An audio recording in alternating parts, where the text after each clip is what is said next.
ছেলেদেরকে প্রাইভেটে দিই, ইংলিশ মিডিয়ামে দিই, প্রাইভেটের মাস্টার খুঁজে বেড়াই না ভাই।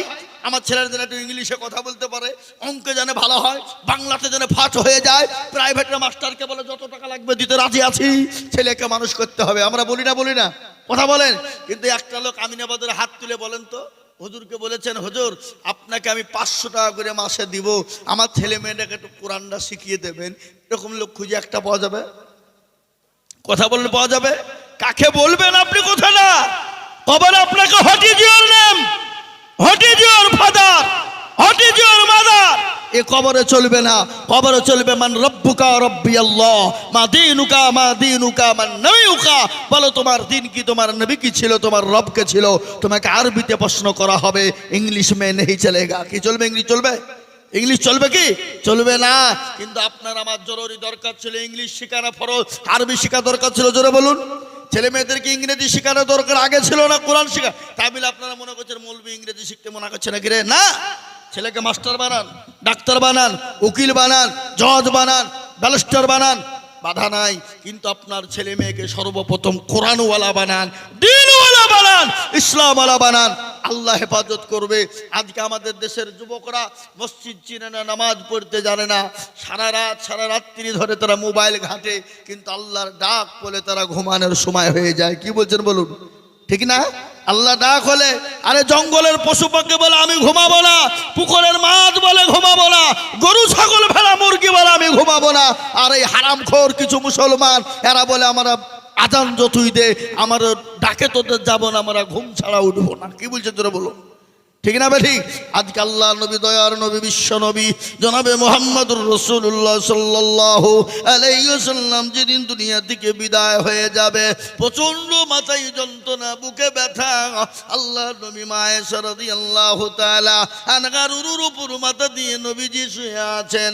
আল্লাহ নবী বলেন, আয়েশা গো এটা কোন সময়? বলে, নবী গো এটা হলো আসরের টাইম। আল্লাহ নবী বলেন, আয়েশা একবার তুমি আমার মাথাটা বুঝে না, একবার মাথা না তুমি সাথে অন্তরের অন্তর থেকে বলি আলহামদুলিল্লাহ। আগে একটু জোরে বলি আলহামদুলিল্লাহ। বাবা আলহামদুলিল্লাহ বললে গুনাহ হবে না নাকি হবে? কেউ যদি একবার অন্তর থেকে আলহামদুলিল্লাহ বলতে পারে তো তার আমলনামায় 1000 নেকি লেখা হবে, আর 1000 গুনাহ তার আমলনামা থেকে কেটে বাদ করা হবে। বলুন সুবহানাল্লাহ। তারপরে পরেই প্যারা নবী, দয়ার নবী, বিশ্ব নবী, নবীদের নবী, নবী কুলের শিরোমণি মা আমিনার লাল মরুর দুলাল তাজদারে মদিনা আহমদে মুস্তফা মোহাম্মদে মজদুবা, সকলেই বলি সাল্লাল্লাহু আলাইহি ওয়াসাল্লাম। তিনার উপরে দুরূদ ও শান্তির ধারা বর্ষিত হোক, বলি আল্লাহুম্মা আমিন। আর একটু জোরে বলি বাবজি আল্লাহুম্মা আমিন। ওহতারাম, এ মজলিস বড় গুরুত্বপূর্ণ মজলিস বাবা। এ মজলিসের চতুর্দিককে ঘিরে নিয়ে দাঁড়িয়ে কারা? কারা গো? ফেরেশতারা। যখনই এই মজমা শেষ হয়ে যাবে ফেরেশতারা চলে যাবেন কার দরবারে? আল্লাহ। আল্লাহ তো সব জানে, জানে কি জানে না? জানার পরও বলবে কোথা ছিলি? বলে আল্লাহ ওই আমিনাবাদে গেলাম খোদা, দেখলাম তোমার বান্দা বান্দিরা বসা। বলে কেন? বলে জাহান্নামের ভয়ে আর জান্নাতের আশাতে। তো আল্লাহ বলবে, আরে তারা কি জান্নাত জাহান্নাম দেখেছে? না, যদি দেখতো, আল্লাহ যদি দেখতো তো দুনিয়ার সমস্ত কাজকর্ম ফেলে দিয়ে তোমার গুণগানে তারা লিপ্ত হয়ে যেত। তো আল্লাহ বলে, শোন, যারা ওই মজলিসে বসে গেল, আল্লাহ আমি তাদের জীবনের গুনাহগুলোকে ক্ষমা করে দিয়ে জাহান্নাম হারাম করে দিয়ে জান্নাতকে ওয়াজিব করে দিলাম। জোরে বলুন সুবহানাল্লাহ। একটু জোরে বলুন না সুবহানাল্লাহ। ও বাপ, আল্লাহ কত বড় দয়ালু। মা তার ছেলেকে কতটা ভালোবাসে বাবা, কে বলতে পারবেন? মায়ের ভালোবাসার কম আছে? ওজন করা যাবে? মায়ের ভালোবাসা সন্তানের জন্য ওজন করা অসম্ভব। তার থেকে হাজার হাজার গুণ বেশি ভালোবাসেন কে? আরো জোরে, আল্লাহ। অথচ সে আল্লাহকে আমরা চিনি নি বাপ। কি গো চিনি? সে আল্লাহকে যদি চিনতাম তাহলে আজকে আমাদের কাছ থেকে 500 বছরের ঐতিহাসিক মসজিদ, যে মসজিদের নাম কি? জোরে বলুন, নাম কি? বাবরি মসজিদ চলে গেল। আজকে আমরা আল্লাহ চিনি না, রসুল চিনি না, আলেম চিনি না, উলামা চিনি না, মাদ্রাসা চিনি না, মসজিদ চিনি না। এই জন্যে আজকে আমাদের কাছ থেকে বাবরি মসজিদ চলে গেল। গেল কি গেল না? কথা বলেন, গিয়েছে না যায় নাই? বাবরি মসজিদ ভেঙে কি তৈরি করলো? কি তৈরি হলো? বাবরি মসজিদ ভেঙে তারা রাম মন্দির তৈরি করেছে। কিন্তু একটা কথা আজকে আপনাদেরকে শুনিয়ে দিয়ে যায়, তারা বাবরি মসজিদ করুক আর ঘর করুক আর বাড়ি করুক আর বিল্ডিং করুক, দোকান করুক আর যাই করুক, মসজিদ আছে, কিয়ামত পর্যন্ত থাকবে বলেন ইনশাল্লাহ। যেখানে একবার সেজদা হয়ে যায়, পৃথিবীর কারো বাবার ক্ষমতা নাই সেটাকে সরিয়ে দিতে পারে। এবং ভারতবর্ষের সংবিধান, যেখানে মসজিদ একবার হয়ে যাবে কিয়ামত পর্যন্ত মসজিদই থাকবে, কারো ক্ষমতা নেই হটিয়ে দেওয়ার। কিন্তু কেউ যদি ক্ষমতার বলে, লড়াইয়ের বলে, শক্তির বলে, কলমের বলে, চেয়ারের বলে যদি কেউ দখল করে নেয়, সেটা আলাদা ব্যাপার, নাকি বুঝেন আপনারা বলুন? কিন্তু আল্লাহ কাউকে ছাড় দেয়, কিন্তু কথা বলে না, আল্লাহ ছাড় দেয় কিন্তু ছেড়ে দেয় না। শুনেলেন, যারা মসজিদ ভেঙে দিয়ে বাবরি ভেঙে দিয়ে রাম মন্দির করেছে, হয় আল্লাহ তাদেরকে কলমাওয়ালা বানিয়ে মুসলমান করবে, আর নচেত তাদেরকে দুনিয়া থেকেই বরবাদ করবে বলুন ইনশাআল্লাহ। যারা ইনশাআল্লাহ বলুন, ইনশাআল্লাহ। কেননা আল্লাহু আকবার, ওই মসজিদের সর্বপ্রথম যিনি কুড়হল মেরেছিলেন, কি নাম তার? বলবার সিং, গদনপাড়াতে এসেছিল। ওনাকে আল্লাহ কবুল করেছে, কলমাওয়ালা বানিয়ে নিয়েছেন এবং অনুতপ্ত করে তিনি অনেক মসজিদও বানিয়ে দিয়েছেন। এবং দেখেন, কলমা পড়তে পড়তে দুনিয়া থেকে বিদায় হয়ে গেল কিছুদিন আগে। শুনেলেন, আল্লাহর সঙ্গে পাল্লা দেবে যারা, তাদের হয় নির্ঘাত মৃত্যু, নচেত তাদেরকে কলমা পড়ে মুসলমান হতে হবে। জোরে বলুন ইনশাল্লাহ, জোরে বলুন ইনশাল্লাহ। আর একটা কথা আপনাদেরকে বলি, এই জানুয়ারি মাসের 22 তারিখে তারা রাম মন্দির উদ্বোধন করলো, কিন্তু 2024 সাল যেদিন পড়েছে, 1/1/2024 যেদিন পড়েছে, সেই দিনই আমেরিকা, ইউরোপ, অস্ট্রেলিয়ার মাটিতে যারা ইসলামের বিরোধী ছিল, কোরআনের বিরোধী ছিল, কলমার বিরোধী ছিল, যারা মুসলমানদেরকে দেখলে দু চোখে দেখতে পেত না, পারত না, সেই তার নাম হলো ডেভিড গোল্ড। অস্ট্রেলিয়ার মাটিতে তিনি হলেন পাদ্রী, খ্রিস্টানদের সব থেকে বড় পাদ্রী ছিলেন অস্ট্রেলিয়ার মাটিতে, যার নাম হলো ডেভিড গোল্ড। সেই একসঙ্গে কোরআনের ভুল ধরতে গিয়ে, কোরআন রিসার্চ করতে গিয়ে, কোরআনের মধ্যে ভুল তো পেলই না, লক্ষ লক্ষ মুরিদের যিনি ছিলেন, কি ছিলেন? পাদ্রী ছিলেন। সেই দিনই 1/1/2024 সেই দিনেই একসঙ্গে 10,000 মুরিদকে নিয়ে একই সাথে একই ছায়ার তলে, ইসলামের ছায়ার তলে এসে কলমা পড়ে মুসলমান হয়েছে। বলুন আলহামদুলিল্লাহ, জোরে বলুন আলহামদুলিল্লাহ। তারপরে পরেই কয়েকদিন পরে আমেরিকার সব থেকে বড় পাদ্রী যিনি ছিলেন খ্রিস্টানদের, তিনি এক নয় হাজার হাজার বিশাল মুরিদদেরকে নিয়ে কোরআন ভুল ধরতে গিয়ে দেখলো ভুল নাই, তিনিও পর্যন্ত কলমা পড়ে মুসলমান হয়েছে। আমি আপনাদেরকে বলতে চাই, ও মুসলমানেরা, আসুন আমরা আল্লাহওয়ালা হয়ে যায়, মসজিদ মুখী হয়ে যায়। শুনেলেন, গোটা ওয়ার্ল্ডের মাটিতে কলমার হিড়িক পড়ে গেছে।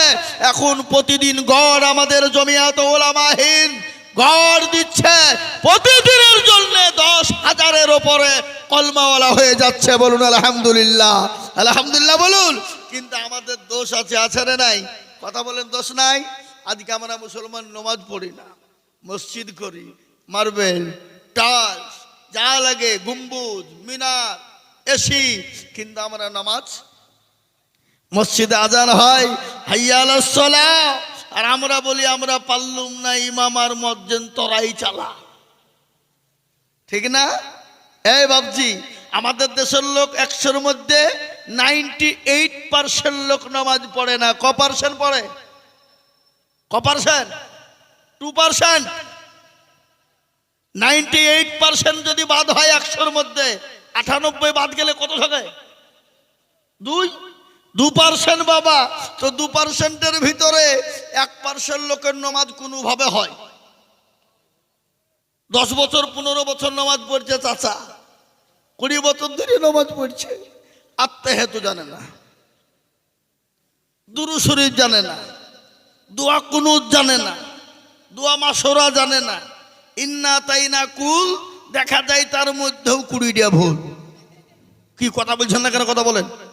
20 বছর নামাজ পড়ছে চাচা, ইন্না তাইনা কুল, তার মধ্যেও 20টা ভুল।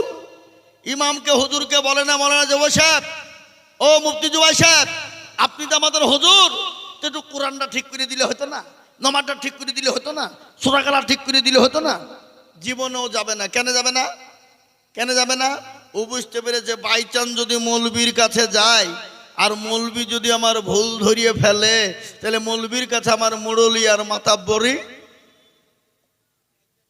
চলবে না, ভুল ধরে ফেলবে নাকি? আর আমাদের মসজিদের ইমাম মৌলবী সাহেবরা, এখানে ইমাম সাহেব বাবা কেউ আছে নাকি? হ্যাঁ, ইমাম সাহেবরা এরাও কিন্তু কোনোদিন কোনো মুসল্লিকে বলে না, বসেন নামাজ ঠিক করে দিই, সূরা ঠিক করে দিই, কোরআন ঠিক করে দিই, জীবনেও বলে না। বলে? কেন বলে না? কেন বলে না? মৌলবী 4000 টাকা বেতন দিচ্ছে, তো তোমাকে নামাজ শেখাতে হবে? তোমাদের ভাগ্য ভালো, আমি ওযু করিয়ে নামাজ পড়াই। বেশি কায়দা করলে বিনা ওযুতে নামাজ চালিয়ে দিব, শালা তোর নামাজ হইলি বাকি না হইলি বাকি। ঠিক কিনা তোরা বলুন? 4000 ইমামের বেতন, ইমামের মাস শেষ, আলহামদুলিল্লাহ রাব্বিল আলামিন রহমান, আল্লাহ মাস তো শেষ, বইয়ে ছায়া কিনবো না ব্লাউজ কিনবো, 4000 টাকা বেতন। ছেলের ওষুধ কিনবো না জামা কিনবো, গায়রুল মাগদুবি আলাইহিম ওয়ালাদ-দাল্লিন। ফেরেশতা বলছে ই কি নামাজ রে? বলে বেতন কমের নামাজ। আল্লাহ বলছে কমিটিকেও ফাটাবো, মৌলবীকেও পিটবো। বুঝতে পারলেন না? আর আমাদের মসজিদের সেক্রেটারি কারা? সভাপতি কারা? ক্যাশিয়ার কারা? মসজিদের দরজা চিনে না যারা। কথা বলেন। এমন সেক্রেটারি আপনাদের দেশে নাই, এমন সেক্রেটারি আছে মসজিদের টাকা দিয়ে লটারি কাটে। এই যে কথা বলে না, হ্যাঁ, লটারি কাটে, ট্যারে গুঞ্জেছে, ট্যারে নুঙ্গির ট্যারে। শুক্রবারের দিন উঠতে গিয়ে নুঙ্গি খুলে ট্যার থেকে লটারি খুলে পড়ে গেছে, যা শালা লটারিটা পড়ে গেল রে নামাজের ভিতরে। কি বুঝছেন আপনারা বলুন? এরকম সেক্রেটারি আছে না নাই? সপ্তাহে একদিন। এমন সেক্রেটারি আছে মসজিদ চিনে না, নামাজ চিনে না, কিন্তু মৌলবীর ভুল ধরার লেগে ঘড়ি ধরে বসে আছে। ফজরের আজান বই শুতে দেয়নি, রাত্রে গুতামিরি বিছান দিকে তুলে দিয়েছে, উঠ আর এখান থেকে হাট, বিড়ি খোর হাট, গুতামিরি ল্যাপ কেড়ে নিয়েছে। ও বাড়িতে শুয়ে শুয়েছে, ওই যে বোতো শুতে দিল না, তাহলে কি করবো? বৈঠকে বসে বসে বিড়ি 2 বান্ডিল শেষ। ক বান্ডিল? ও বিড়ি টানছে আর মৌলবীর ভুল ধরার চিন্তা করছে। দেখছে মৌলবী যদি 5 মিনিট আজান দেরি করিয়ে ফেলে, সকালবেলা বলে এই মৌলবী এই ইমামতি করার মনে হয় ইচ্ছা নাই নাকি? ই মৌলবী বলছে আল্লাহ খাটাস তো জীবনে মসজিদ আসে না, এই ভুল ধরল কি করি? কিন্তু মাল বয়ে শুইতে দেয়নি, গুতামেরি বের করে দিয়েছে। বুঝতে পারলেন না? এই মুসলমান দরদি, আজকে মুসলমান নামাজ পড়ে না, কোরআন পড়ে না। আজকে কোরআন আমাদের মুসলমানরা পড়ে না। কি বলছেন আপনারা বলুন? আজকে যেরকম করে ছেলেদেরকে প্রাইভেটে দিই, ইংলিশ মিডিয়ামে দিই, প্রাইভেটের মাস্টার খুঁজে বেড়াই না ভাই, আমার ছেলের যেন একটু ইংলিশে কথা বলতে পারে, অঙ্কে যেন ভালো হয়, বাংলাতে যেন ফাট হয়ে যায়, প্রাইভেটের মাস্টারকে বলে যত টাকা লাগবে দিতে রাজি আছি, ছেলেকে মানুষ করতে হবে। আমরা বলি না কথা বলেন। কিন্তু একটা লোক আমিনাবাদের হাত তুলে বলেন তো, হুজুরকে বলেছেন হুজুর আপনাকে আমি 500 টাকা করে মাসে দিব, আমার ছেলে মেয়েটাকে একটু কোরআনটা শিখিয়ে দেবেন। এরকম লোক খুঁজে একটা পাওয়া যাবে? কথা বললে পাওয়া যাবে? কাকে বলবেন আপনি কথাটা? কবে আপনাকে what is your name, what is your father, what is your mother, এ কবরে চলবে না। কবরে চলবে মান রব্বুকা রব্বি আল্লাহ, মা দীনুকা মান নবিয়ুকা। বলো তোমার দিন কি, তোমার নবী কি ছিল, তোমার রব কে ছিল। তোমাকে আরবিতে প্রশ্ন করা হবে, ইংলিশ মে নেই চলেগা। কি চলবে? ইংলিশ চলবে? ইংলিশ চলবে কি? চলবে না। কিন্তু আপনার আমার জরুরি দরকার ছিল ইংলিশ শেখানো ফরজ, আরবি শেখা দরকার ছিল। জোরে বলুন। ছেলে মেয়েদেরকে ইংরেজি শেখানো দরকার আগে ছিল না, কোরআন শেখা। তাই বলে আপনারা মনে করছেন মৌলবি ইংরেজি শিখতে মনে করছে নাকি রে? না, ছেলেকে মাস্টার বানান, ডাক্তার বানান, উকিল বানান, জজ বানান, ব্যারিস্টার বানান, বাধা নাই। কিন্তু আপনার ছেলে মেয়েকে সর্বপ্রথম কোরআনওয়ালা বানান, দ্বীনওয়ালা বানান, ইসলামওয়ালা বানান। আল্লাহ হেফাজত করবে। আজকে আমাদের দেশের যুবকরা মসজিদ চিনে না, নামাজ পড়তে জানে না, সারা রাত্রি ধরে তারা মোবাইল ঘাঁটে, কিন্তু আল্লাহর ডাক বলে তারা ঘুমানোর সময় হয়ে যায়। কি বলছেন বলুন? ঠিক না? আল্লাহ ডাক হলে, আরে জঙ্গলের পশু পাখি বলে আমি ঘুমাবো না, পুকুরের মাছ বলে ঘুমাবো না, গরু ছাগল ভেড়া মুরগি বলে আমি ঘুমাবো না। আর এই হারামখোর কিছু মুসলমান এরা বলে আমরা আজান যতই দে আমার ডাকে তোদের যাবো না, আমরা ঘুম ছাড়া উঠবো না। কি বলছে তোরা বলো? ঠিক না বেঠিক? আজকে আল্লাহ নবী, দয়ার নবী, বিশ্ব নবী জনাবে মুহাম্মদুর রাসূলুল্লাহ সাল্লাল্লাহু আলাইহি ওয়াসাল্লাম যেদিন দুনিয়া থেকে বিদায় হয়ে যাবে, প্রচন্ড মাথায় যন্ত্রণা, বুকে ব্যথা। আল্লাহ নবী মা আয়েশা রাদিয়াল্লাহু তাআলা আনহার উরুর উপর মাথা দিয়ে নবীজি শুয়ে আছেন। আল্লাহ নবী বলেন, আয়েশা গো এটা কোন সময়? বলে, নবী গো এটা হলো আসরের টাইম। আল্লাহ নবী বলেন, একবার তুমি আমার মাথাটা বুঝে না, একবার মাথা না তুমি মসজিদে নববীর দিকে উঁচু করে দাও। মসজিদে নববীর দিকে যখন উঁচু করা হলো, পেয়ারা নবী বললেন, আয়েশা একটু মাথাটা নিচু করে দাও। মাথাটা নিচু করা হলো।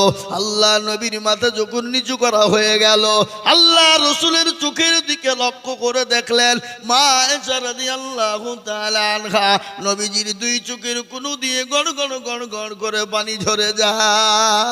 নবী বলেন, আয়েশা আমার চোখের দিকে তুমি একবার দেখেছো? বলে, নবী গো আপনার চোখে কেন পানি? বলে, আয়েশা রে এ পানিটা আমার দুঃখের পানি না, এটা সুখের পানি। আমি নবী দুনিয়া থেকে বিদায় হয়ে যাব, কিন্তু আমার উম্মতি কিয়ামত পর্যন্ত তারা নামাজ আদায় করবে। কিন্তু মুসলমান নামাজ পড়ে। প্যারা নবী বললেন, আয়েশা কান করে শুনে নাও, এ নামাজকে কায়েম করতে গিয়ে 1 নাই 2 নাই 3 নাই 13টি বছর মক্কার জমিনে নির্যাতন হতে হয়েছে। 13টি বছর আমার উপর অকাট্য অত্যাচার চলেছে, স্টিম রুলার চলেছে রে আয়েশা। মক্কার জমিনে কাফের বেঈমানরা আমার উপর এত জুলুম, এত অত্যাচার করেছে রে আয়েশা। তাইফের ময়দানে আমি নবী রক্ত দিয়েছি, তাইফের ময়দানে আমি রাসূল রক্ত দিয়েছি, আমি উহুদের প্রান্তে নান মোবারক শহীদ করেছি, বদরের প্রান্তে মার খেয়েছি। খালি আয়েশা ওটা নয়, আমি নবী যখন নামাজের বাটিতে দাঁড়িয়ে যেতাম, কাফের বেঈমানেরা আমি নবীকে গলায় গামছা বাঁধিয়ে দিয়ে এমন জোরে টান দিত, আমি নবী আমার জিহ্বা মোবারক পর্যন্ত বের হয়ে যেত। ওরে আয়েশা আমি নবী যখন নামাজে দাঁড়িয়ে যেতাম, রুকুতে সিজদায় চলে যেতাম, ও আবু জাহেল সমস্ত দলবল নিয়ে এসে আমি নবী আমার পিঠের উপর উটির ভুঁড়ি চাপিয়ে দিত। ও আয়েশা আমি নবী যখন আমার উপর অকাট্য অত্যাচার শুরু হয়ে গেল, আমার আল্লাহ বলেন, হাবিবুল্লাহ আপনার জন্য মক্কার জমিনটা নিরাপদ নয়। ওগো নবী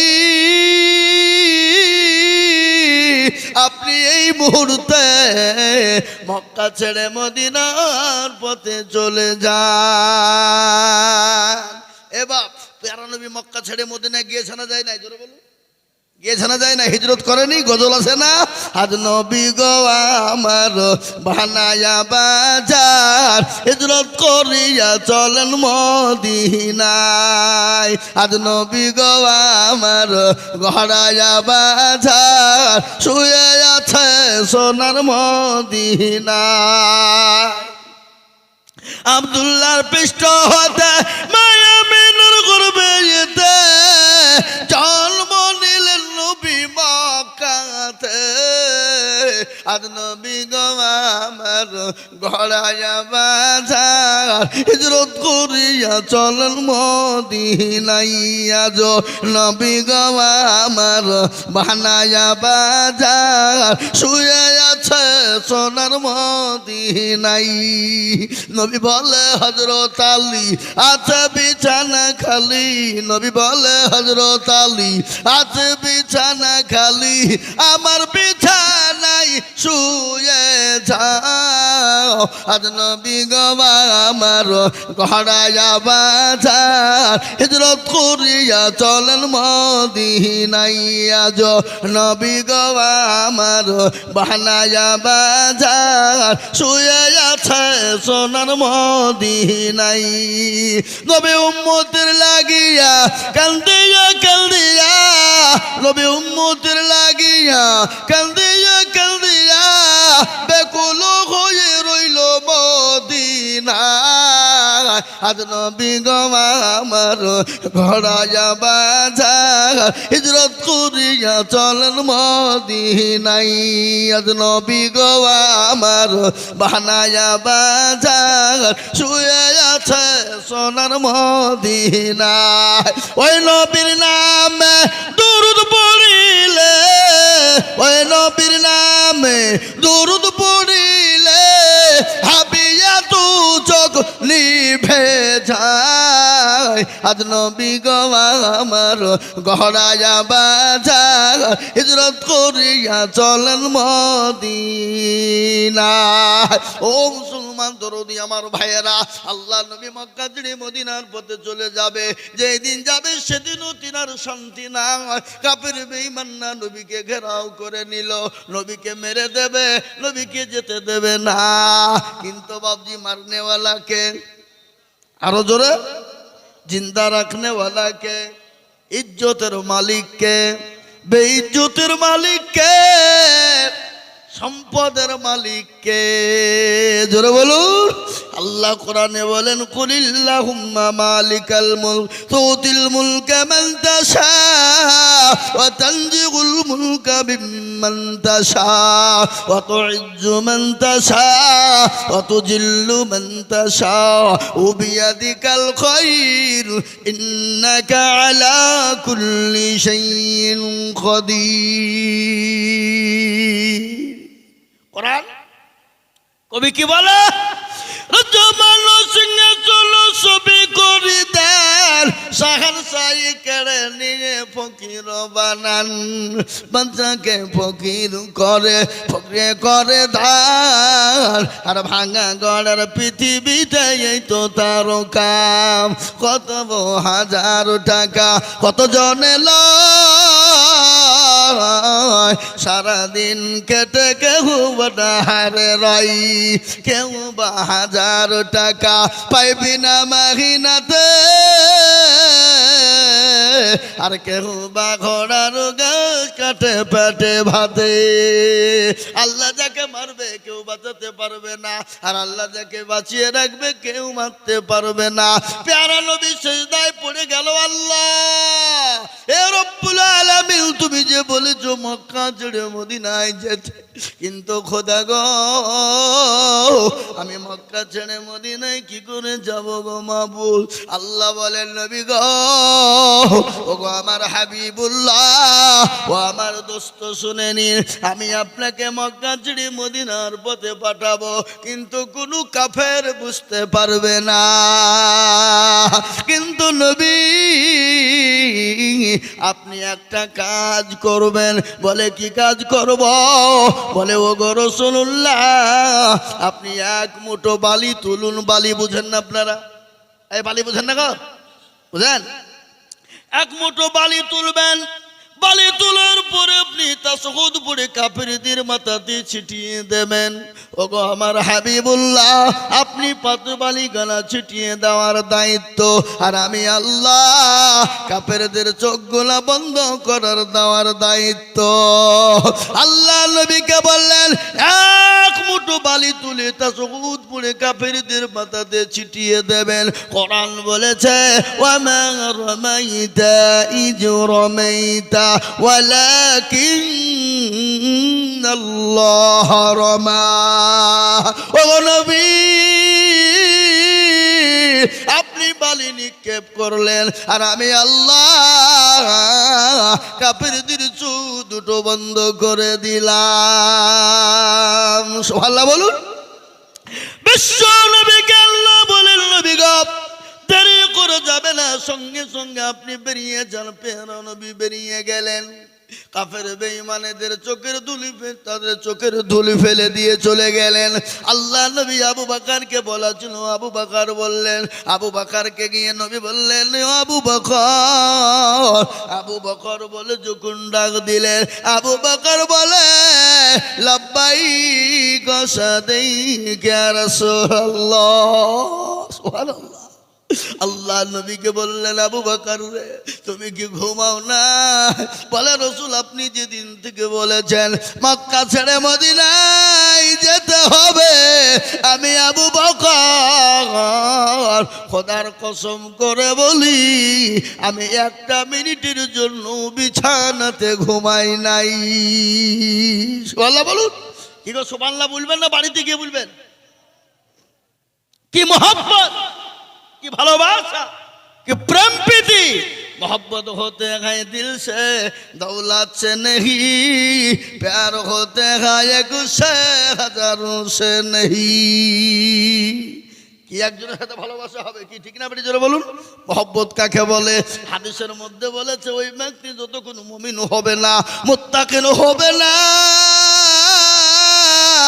লা ইউমিনু আহাদুকুম হাত্তা কুনা হাব্বা ইলাই মিন ওয়ালিদিহি ওয়া ওয়ালাদিহি ওয়ান নাসি আজমাইন। বুখারী মুসলিমের হাদিস। আল্লাহ নবী বললেন, ওই ব্যক্তি সবথেকে ঈমানদার যে তার বিবি বাচ্চা জমি গাড়ি বাড়ি ধন সম্পদের থেকে আল্লাহ তার রাসূলকে সব থেকে বেশি ভালোবাসে।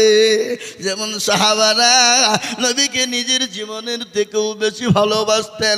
আল্লাহর নবী বলেন, আবু বকর রে,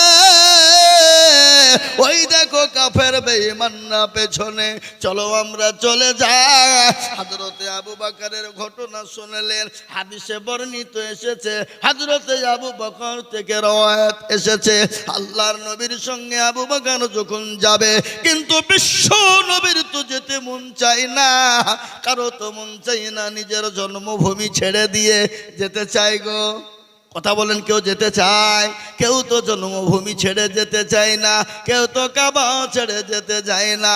আমার নবীজি যখন মক্কা ছেড়ে মদিনায় যাবে, বারংবার কাবার দিকে তাকায়, বলে, ওরে কাবা, মক্কার নিষ্ঠুরের দলেরা আমি নবীকে থাকতে দিল না। ও মুসলমান গো, আল্লাহ নবী মক্কা ছেড়ে মদিনার পথে যাবে। হযরতে আবু বকর বলছেন, আল্লাহ নবীর দিকে গাছপালা, তরুলতা, পাথর পর্যন্ত নবীকে বলছেন, ইয়া রাসূলুল্লাহ, ওগো আল্লাহর হাবিব, আমাদেরকে ছেড়ে আপনি মক্কা ছেড়ে চলে যাবেন। ওগো নবী, আমাদেরকে ইতিম করে দিলেন গো নবী। হযরতে আবু বকর বললেন, আমি আমার নবীর পায়ের দিকে তাকিয়ে লক্ষ্য করে দেখলাম, আমার নবী পাথরের উপর দিয়ে চলছে। চলতে চলতে আমার নবীর পায়ের দিকে লক্ষ্য করে দেখলাম, ওই জমিনের পাথরগুলো পর্যন্ত নবীর পায়ের স্পর্শ পেয়ে তুলো হয়ে যায়। সুবহানাল্লাহ বলুন। নরম হয়ে যায়। ওই মুসলমান দরদি, ওরকম নবীকে যারা গালি দেয়, ওরকম নবীকে যারা মারে, ওরকম নবীকে যারা কষ্ট দেয়, তারা হলো বাপের জারদ সন্তান। কি সন্তান জোরে বলুন? কি সন্তান বললাম? তারা হলো বাপের জারদ সন্তান। জানতে হবে তাদের বাপের জন্মের দোষ আছে না নাই।